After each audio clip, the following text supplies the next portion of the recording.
it was a very solitary sort of work. Mm-hmm. And you were on your own for a lot of the time, Yeah. So, and the only time you'd meet people would be when you'd be maybe delivering pieces and, or going out to collect pieces. Yeah. It was fine. And during the boom years, there was a great demand for the services. Really? And you had people in there, like, we'll say, young couples were buying pieces. They had surplus cash. They'd buy antique furniture. They would buy antique clocks. But then, of course, that all came to a head in 2008 and it all fell asunder. Yeah. And even though I had a lot of stock, I'd very little, we'll say, cash flow. Yeah. And it got more and more difficult. And I found I was relying more on the music and teaching music than I was on the repair business. And were you teaching music just privately or? I was usually teaching on behalf of Coltis. I'd be in different Coltis branches and I was involved with those. And in around 2010, 2011, Coltis started a scheme, called Schools Outreach. And it was developed by a guy I knew in Limerick, and he wanted to send traditional musicians into schools, international schools, to teach a class there, we'll say, once a week. So he signed up a lot of schools and I signed on with him as a tutor. And I did that for a year.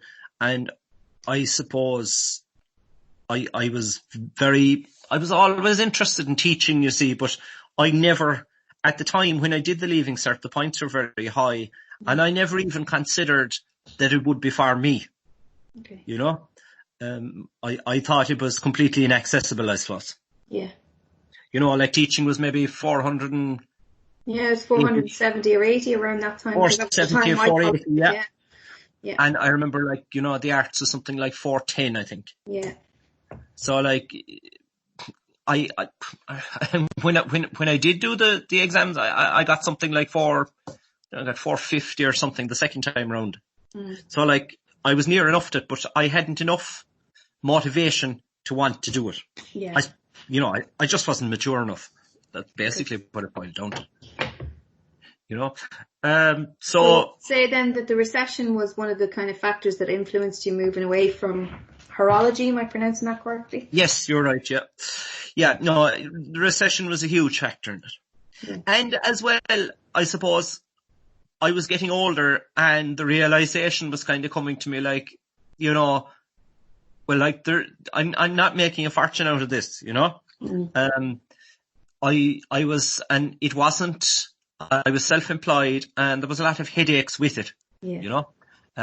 You were very much at the whim of the customer. I could complete a piece and I could ring and I'd say, well, your clock is ready now and you mightn't see that person for 6 months, Mm.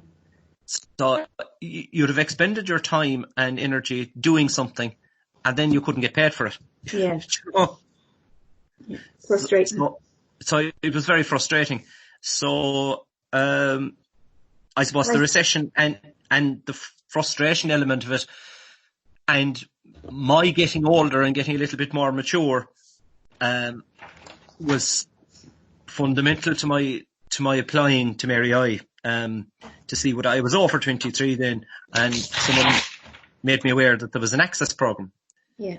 It wasn't an access program, it was just a mature student program. Yeah. So, I ended up in Mary I in 2012. It was the first year of the 4-year degree program. Yeah. And I said, look, sure, what the hell? I said, I'll give it a go. Okay. So, I did the 4 years there.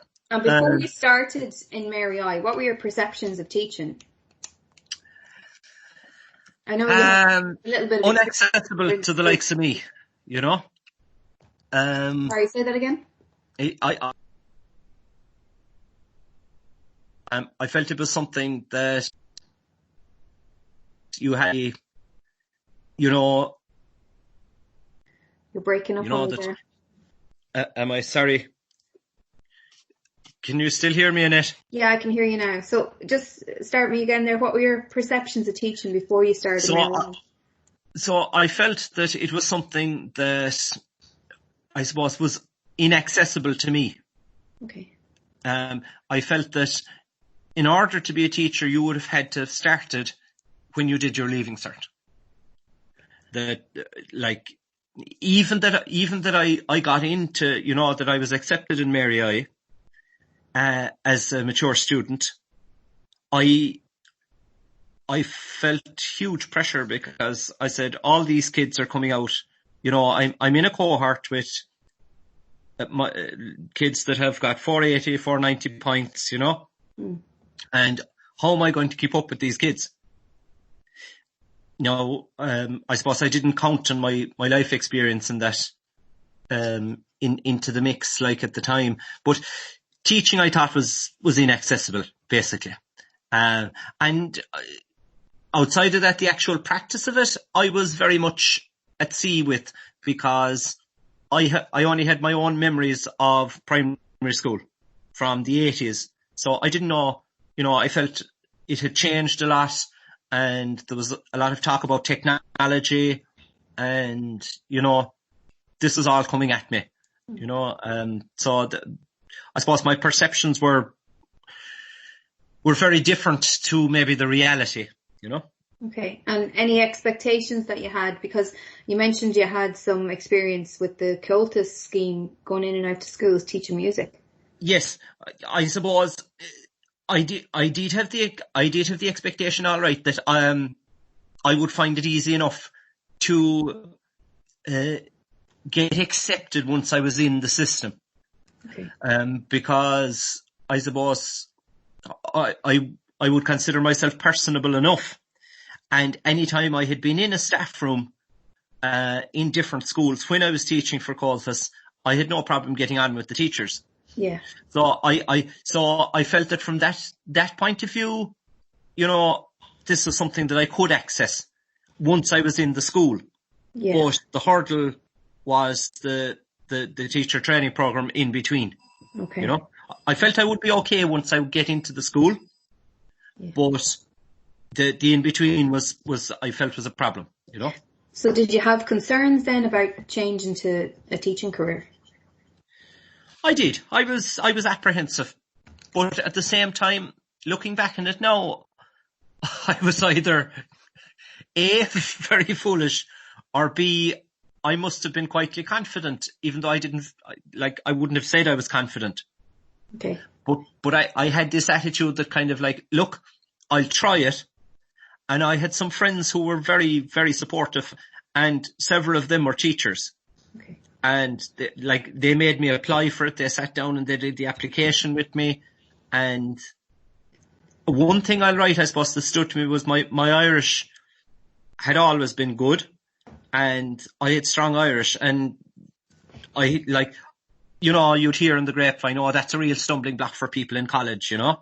Yeah. And I was listening to this, so I felt, well, like, okay, that's a box I can tick going into Mary I. That's something that won't cause me any huge problems. And surely be to God, I'll be able to do the rest of it.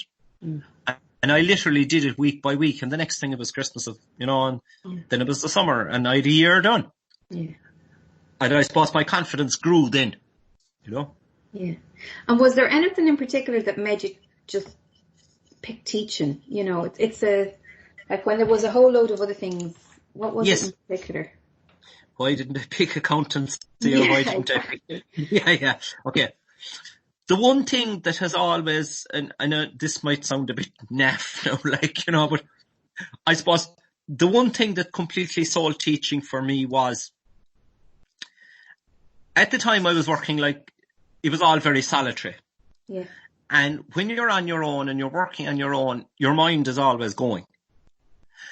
And I found that when I used to go into the schools, it was literally as simple as when I would cross the threshold in the morning with my accordion and my bag of music sheets, every other thing used to go out of my head when I would be standing in front of the kids.